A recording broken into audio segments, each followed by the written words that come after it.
The greatest thing about working on a Spider-Man game is that you're working on a Spider-Man game.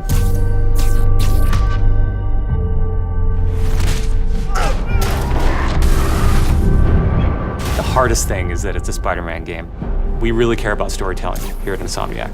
And I think that's how we go into every day we come here. There's this push to really get it right. One of the most compelling things about Spider-Man is just when Peter Parker and Spider-Man's worlds collide. And we've tried really hard to weave the two stories together to create a story that is not necessarily just a superhero story, but a human story as well.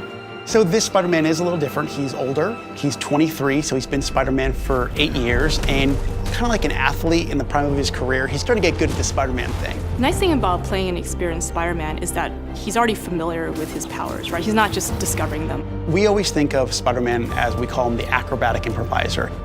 He's looking for not only how he can take advantage of the way the enemies are positioned, but what around him. Could he use this object to grab with his webs and throw it at an enemy? We want people to not only see the enemies in front of them, but the environment around, to take advantage of both of them. He also knows that the criminals out in the city know how he works as well, so he's got to mix it up. So even though he is more experienced, the challenges are going to be bigger than he's ever faced before.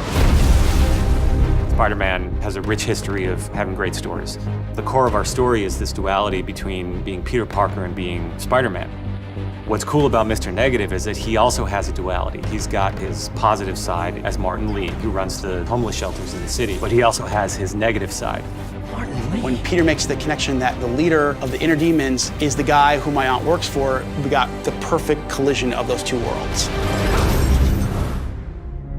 So many people have their own vision of what Spider-Man should look like, what he should sound like, and in the end, we just have to put a new and fresh twist on who he is. And for us, it's really, really important to deliver those big spectacle moments, those near impossible scenarios that only someone like Spider-Man can survive, and put you in that action. You got this, you got this, you got this! We understand what this character means to people in here, and we're making this game with a lot of heart, and we're going to do whatever it takes to give people the ultimate Spider-Man experience, the game that they've been waiting for.